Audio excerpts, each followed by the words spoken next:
Welcome back, folks, to another episode of Thank God for Mental Illness, a bipolar saga, where you, as the viewer, get to journey through one man's history of humiliating and absolutely horrendous experiences with bipolar disorder. But hopefully they'll be insightful for people who don't have it. And for people who are watching who do have bipolar disorder, hopefully they'll feel like, okay, there's another guy, there's another person out there who's done this kind of thing, who's been in the same situation or whatever, and ultimately made it through it. Fingers crossed, I haven't made all the way through it. That's the thing about it. And hopefully it'll provide insight about what it's like to be manic, what it's actually like, and what it's like to be depressed with bipolar type 1 depression, and what it's like to have a mixed episode where the manic and the depressive symptoms join together to create a living hell that you walk around in. So where I left off, I had decided I was heading south. The object of my desires is Kim. I've thrown Jess in the trash can without any sort of compassion, sympathy, or anything. And I've set off a nuclear bomb in my social set, in the group of absolute best friends. And I should have mentioned this in the earlier video cast, or whatever you want to call it, in episode 1, but some backstory. Kim really was, in college. She was dating Matt, but she really was one of my best friends there, top ranking easily, so this helped nurture, a crush or whatever. But she was one of my best friends. We had the same interests intellectually, we had the same interests aesthetically, we liked the same art, we liked the same music and film, we liked the same philosophers. And so, yeah, there were some feelings there, but she was my best friend's girl. And, I'm a stand-up guy. I was a stand-up guy. That's how I understood myself. And that we'll get into that sort of conflict about your behavior when you're manic versus your self-concept. But I was a stand-up guy, so it wasn't happening, And I met Kim, and I was so happy. I loved her. And I wasn't thinking. I met Jess, rather. And I was so happy I wasn't thinking, about Kim or anything like that. It was a little crush. But then it turned into my entire world when I switched into mania.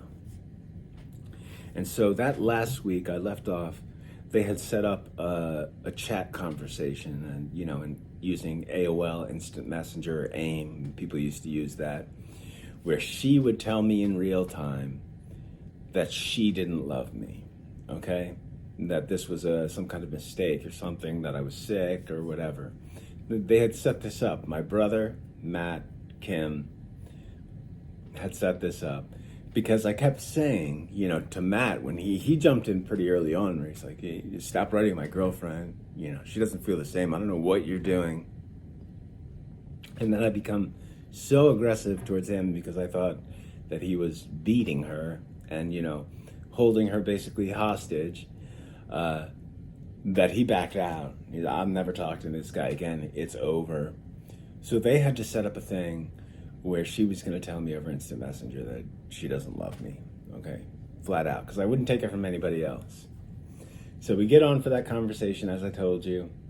She basically says that much. It's not much. It's like 5 messages, and it's nothing to me. I just go, okay, whatever, that was Matt. They're just trying to shake me. Like, I've seen through, the wall. I like, you can't hide this from me anymore. I know the truth. And I told Jess, I said, hey, I'm out of here, whatever. I don't care. I'm going south. I booked a ticket that was 1 week away. I don't think I slept at all in that last week. I can remember, like, like hardly anything except just staring at the computer and just reading. Like, and I was on stuff that was so disparate, like Wikipedia pages and stuff like that, like about other subjects that where I'm seeing this as either a coded love letter to me, and I'm still not sure, or as an actual love letter to me. And there's part of me that's still uncertain, like if I was even looking at anything at all on the computer screen, or if I was just hallucinating everything. I'm sitting in front of like a blank screen, reading like this, like what the plans are, and then about this great love, and to this day, I mean, this is 16 years later. I'm like, there might have been nothing on the screen actually, because like it doesn't even make sense, like how it would all just seem so direct towards me. But if there was things on the screen, I was just having delusions of reference. That's where you think that strangers are writing about you specifically. And it doesn't have to just be Tumblr. And as I said, it went from Tumblr to the rest of the internet to the world at large. During this last week, I remember two things. Not sleeping at all, having a few very aggressive phone calls with people saying I was not sick, and the last thing was thinking that someone in the apartments across from us was there watching me, So now you bring in paranoia. And that's what paranoia is, essentially. It's just strangers are going about their normal business, but it's this orchestrated surveillance operation. It doesn't matter whether it's just they're going out to change the trash at the same time as you and that's just the way it's working out. No, that's planned, right? So now there's some kind of like agents or whatever involved in this who are watching me from the apartment across. We lived in an apartment building like this, street apartment building with windows. Now I'm convinced this person is watching me. I've destroyed my relationship with Jess. I have a plane ticket to go to Georgia. And I'm not sleeping the whole way up into it. I'm so disorganized in that last week that I'm pretty much just sending, like when I look back, like it's not that hard to pick who you're gonna send a text to or an email to. I don't know. I mean, it was back in the day. It's not, there's a lot of automated stuff now. You type in like the first letter, it'll bring it up or suggest, a subject or suggest whatever, a recipient. Technology wasn't quite there yet, but I was sending messages all over the place. Like, I managed to, from my birthday to late October, just destroy my reputation through this by sending these emails, these text messages, everything about this love. And then more aggression is coming into it because I feel like I'm going to save her. I'm a good guy sweeping in and saving her from my evil best friend who's abusing her and holding her hostage. And the only way she can communicate with me is through secret web text stuff that I, at the time, believed she was doing on her Burberry phone. No, not Burberry, Blackberries rather. Blackberry phone, not Burberry. None of that was actually happening in real life. What was happening is I was just going crazy. I was becoming fully manic. So this is a type 1 bipolar manic episode. Okay? So when you have type 1, you become essentially like a schizophrenic person. I mean, like you have delusions, you have hallucinations, you have a total loss of contact with reality. I mean, that's what it is. People who have bipolar type 2, they're hypomanic. That's more what you see with like someone getting really productive and needing less sleep for a couple of months and then having like a crash period or something like that. When you have type 1, the highs are high and the lowers are low. That's how they always say it. And so I was in that type 1 rung where I was psychotic, paranoid, and delusional. I thought I'm being watched, right? I thought he's beating her. I thought she's in love with me. I'm having delusions of reference. I'm having delusions of paranoia, being followed. I eventually even got so delusional that I thought that Jess, who I was dating, had been specifically implanted by some agency or something at some point in the past to keep me and Kim's love separate, to kind of placate me so that we could never have our great divine love that I had discovered. Well, it ruined my relationship with her. I was staying in the apartment and she wasn't. We go through that last week of just absolute insanity that I really wasn't like forming memories then. And like I said, I'm not sure if at a certain point I went into hallucinating so badly that I was just reading a blank computer screen. And it wouldn't have mattered either way if it was blank or if it was on, a page that was just numbers or something like that. I would have still been getting the same message from it. These numbers, they correspond to something else or whatever. These numbers are actually a secret love letter to me. And I'm sure I did look at something that was like numbers or some whatever. So I decide, all right, I'm getting on the plane. I'm getting out of here. I'm going to Georgia. I'm going to stay with my brother. And that's close to where she is. And then we are going to start our beautiful relationship. I'm so disorganized. I'm sending stuff all over the place. People are worried about me. People are freaked out by me. I've ruined my reputation. I remember I was even writing professors from college who I had, really sort of worked hard to get the admiration of, to intervene on my part. All the parties involved here, so intervene on my behalf. There's a girl who's pregnant and being beaten in my imaginary world, and, a lot of people just didn't respond to that. So I decided to get on a plane and get out of there. I packed up my stuff and left. And I took a taxi to the airport. I packed a bag of clothes. I packed a few things, whatever. I packed my meds. And in my mind, I'm leaving. I told Jess at the time, she had sort of been like, this is the end of the relationship. And so had I. I'd been like, yeah, you're exactly right. How am I going to date you when I'm in divine love with Kim here? But there had been some discussion of okay, I'm going to come back in 2 weeks and then we're going to talk.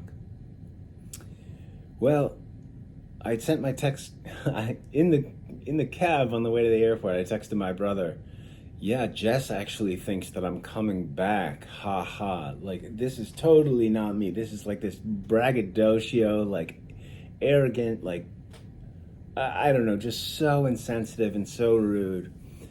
And then the best thing is, right, she'd organized for me to take a taxi. She really was such a great girl. It was awful.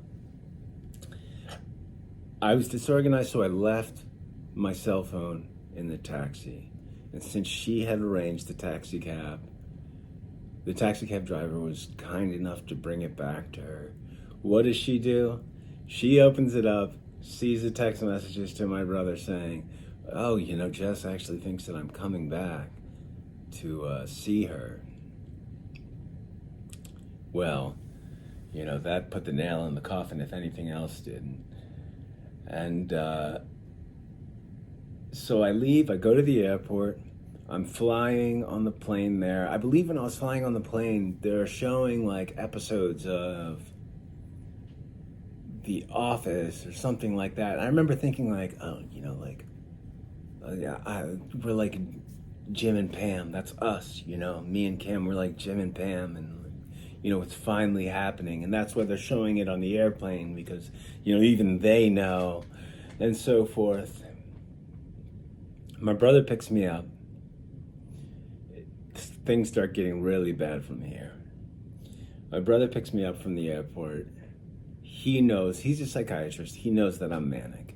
He doesn't really know what to do though yet, right? I haven't hurt anybody. I haven't hurt myself. He's never dealt with his little brother being psychotic and manic before. So I don't know if we were just waiting for things to sort of pass over, for me to come out of it, whatever. But I was gone by that point. By the time I landed in Georgia and got in the car with him, I was gone. Like, everything was a hallucination. I would look at people and their faces were changing. Their faces were changing to look like people I had been close to or people who have passed away that I've known. And,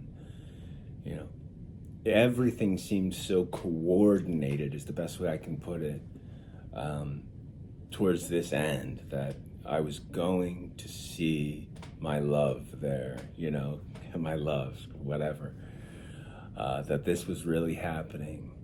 And so he picks me up from the airport and we go back to his house. And he's wary of me, but he's kind of playing it off a little bit. And we have what's like a normal night, we did a little bit of partying, and whatever. I don't want to say too much, but we did a little bit of partying, and he could tell that there was something wrong with me, obviously, and he went to bed. I didn't go to bed. And this is where things really jumped off. I didn't go to bed that night, and I was kind of walking around the house, pacing around, thinking about, right, wait, actually, she's near us now. She didn't live in Georgia. She lived in a southern state, but not in Georgia. And I became convinced, by the time he had gone to bed, that she was in the immediate area and that I needed to go find her.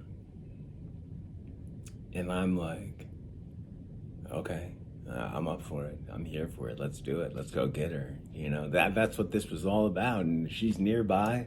Where I'm getting this information from, I can't tell you. Just a sick part of my brain. I wasn't even on the computer at that point. I was totally, I was just Bluetooth. It was just getting airdropped in from the sky.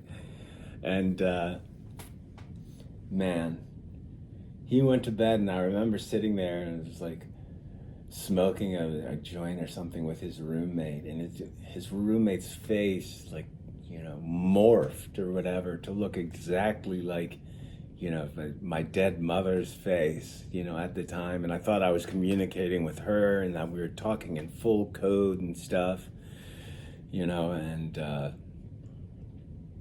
it gets later and later, and I remember there was something in my head that was go now.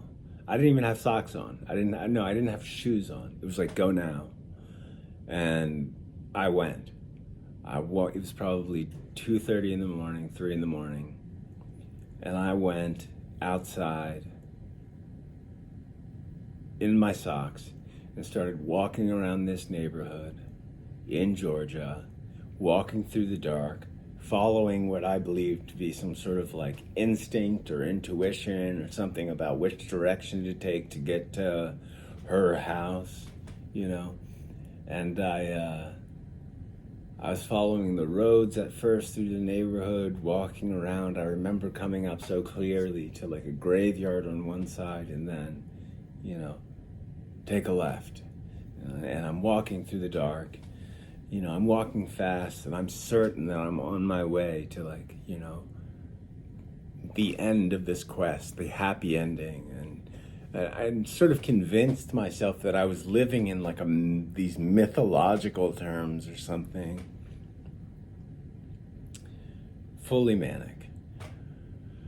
In my socks, I trundle through the forest down into the backyard of somebody's house about a mile away from my brother's house. And in my mind, I'm this is the house. This is the house. This is the house that I'm supposed to go in. This is the house that she's in. I try the doors. They're locked. I've never gotten in trouble my whole life before this. Never before. Nothing like this. My life up to this had been really sort of working outside of school, working really hard in college, trying to get great grades, being a person of good character and so forth. Nothing in my life up to this had sort of would have predicted this, is what I'm saying. Nothing. And there I am out there in my socks at probably 3 o'clock in the morning outside of a total stranger's house. And I remember going up to the doors. They're all locked. I go up to the last door, and it's one of those doors that, has a, that's not solid wood. It has, like a window panes or whatever. And I remember standing there, and it was like, in my head, it was like, you got to do it. Like, this is how you break through into that world. There was that kind of feeling, like I'm about to break through, like a vision quest or something like that. I'm about to break through into this world. But I'm like, I'm not breaking into this house. And it was like, no, it's not an actual voice in your head, but it was like, yes, you have to break the window, and let yourself in. And so I go, psh, and I still got a scar on my left knuckle from it all the way because it sliced me open. And I don't know why I punched with my left, because I lead right. But I punched with my left. I punched out a window pane. Now I've committed breaking and entering. Okay? And then I reach around and unlock it. I open the door and then I go inside this house. I've broken into a stranger's home at this point, allegedly, right? This is all a fictional story. No, this was dealt with in the courts sometime past. And I go into the house and it's dark, right? And I'm like, I don't really know what to do from here. I was expecting to be the big jump out surprise. You found me, Kim, you found me. Here we go. Or I'll save you from your captor, Matt, and everything. And no, it's just a quiet house because it's the middle of the night and someone's sleeping in it. And I start walking around and, I don't know if I was hallucinating this or not, but on the wall, the guy actually had as like decor, and I'm pretty sure this was real, arrows. Like, it was, sort of like I don't know, that was his aesthetic or whatever, but to me, I go, oh, I'm in the right spot. There are arrows here. This just got easy. But they were just signs, signs that he had put up from arrows that probably pointed to an old hotel or, something, like this way to the office or whatever. And there were a couple of them, and okay, I'm definitely in the right place. There are arrows on the wall here. So I followed the arrows into the back. It was like a ranch house. It was nice. And I walk into a dark bedroom, and there's someone sleeping in a bed, and I can't see their face, right? And I'm standing in this dark bedroom with someone sleeping.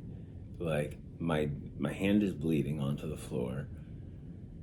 And the notion in me, was, you got to wake them up. You got to wake them up, and when they wake up, this whole thing sort of resolves. That's what it was you had to do the whole time. You had to come in here and wake this person up because they're not really sleeping, they're dead. They've just been stuck here, and you have to wake them up, and then, you'll be reunited with Kim. Well, I was still pretty nervous, I'll be honest with you, even though I was completely psychotic and believed this 100% without a doubt that this is what I had to do. I was still nervous, because I'm like, I don't recognize this person. I don't know what's going on here. This is scary to me. I don't break into houses. I don't commit crimes, anything like this. I'm like a pretty straightforward person. This is not my area of expertise by any means. But I walked around to the side of the bed where the person was sleeping, and they were obscured by the sheets and stuff. And I shook this way, shook this body awake. And it was this guy, and he was a smaller guy, and he woke up, and his eyes were so wide, like, what's going on here? I don't want to curse because it's YouTube.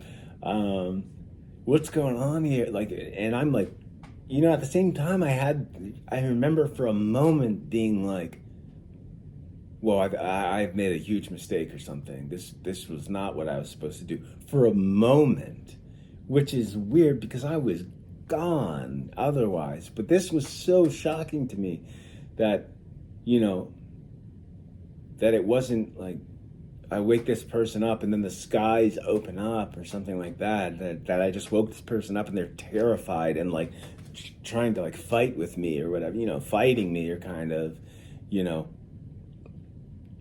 And so I shake him awake. He wakes up and, starts backing up in the bed or whatever and like kind of swinging. And I grabbed his wrist and I was like, no, it's okay. I'm here. I'm here. And even then I thought like, this is weird. Like, this is maybe not what you're supposed to be doing. I'm here. I'm here. He's like, who are you? What are you doing? And I was like, I don't know. I don't know. I remember at that point I was like, I don't know. Because I didn't know what to say. Like there was nothing to say. Like it was like a pretty charged moment. And I mean, he could tell after a second that it wasn't going to hurt him. And he's like, what are you doing? What are you doing? I'm like, I don't know. I'm sorry. I'm in the wrong place. That's what I said. And I'm like, I'm really sorry. And we sat there for a moment looking at each other. He's like, well, what's wrong with you? I'm like, I'm in the wrong house. Sorry. But I didn't leave. That's the weird thing. Like, I didn't run out. Because I think most of me was still committed to the idea I was in the right place. And so I backed away from him, and he got up, and he was like, "Are you gonna hurt me?" I'm like, "No. What do you mean? Like, no." I'm like, I'm like, I'm just in the wrong place, wrong time, wrong place, and we go out because like once he feels like he can stand up, where he like scampered around to the other side of the bed, and we go out to the kitchen, and he's like, what are you doing? I was like, I don't know where I'm at. I don't know what's going on. And he felt sorry for me at that point. I could tell he was like, oh, this person is just crazy.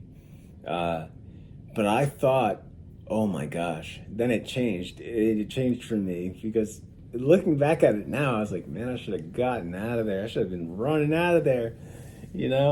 I should have been doing the dash. But looking back at it now, I thought it changed for me in that moment where I was like, oh, like this might be Christ that I'm actually with, like in a different body. Like, this might be Christ that I'm with. And so I became like very sort of like, deferent or whatever. And I was like, what do you want me to do? Like, I'm really sorry. Like, just tell me what to do. And I remember he was like, do you want a glass of water or something? And I was like, yes, please. And he brought me a glass of water, and then I thought to myself, like, no, you're supposed to be praying at his feet. This is Christ in a different body. And so I hit the deck and started praying at his feet, And he, in the meantime, had called the police. And I'm sitting like praying at his feet, asking for forgiveness and stuff. This guy's like, what's going on? And it's not like, I don't know, like 20, who knows? It could have been 5 minutes. It could have been like 30 seconds. But then I see the blue and reds flashing outside, sirens, and I'm like, okay, I have to go to jail as part of this. I have to go to jail as part of this. This is what needs to happen, and this is a test of your faith. This is just more sort of your, your training grounds, your proving sequence, to get to Kim, who you love so much, and so the officers came in, they arrested me, they put the handcuffs on, everything. I'm going to jail with no shoes on. I'm going to jail in the South, in a bad part of town. I am a college kid. I've been out of college for, not even a year at this point. So, you're a kid at then. And I looked young, everything. And I'm going to the Slammer for the first time ever. But for me, I'm like, this is what I'm supposed to be doing. This is, this means I'm on the right path. And they take me in the car, and I remember that like one of the sheriffs was out there, was like, he's probably smoking crack or something like that. I'm like, are you kidding me? I'm smoke crack. Are you out of your mind? You know, like, I'm on a religious mission right now. Smoke crack. What is this? That's the opposite. And yeah, so first they had to take me to the hospital. I didn't say anything while I was in the cop car. For some reason, the idea of, you get these notions when you're manic, like, okay, this is what I'm supposed to be doing, this and that, kind of guiding you. And it was like, don't say anything to the police. They took me to the hospital because they had to stitch up my hand because I had punched through glass and there was a deep gash. I'd show you the scar, but then I'm sure you've seen scars before. It looks like every other scar except it's on my knuckles. They take me to the hospital where they have to stitch up my hand, and then they bring me to jail.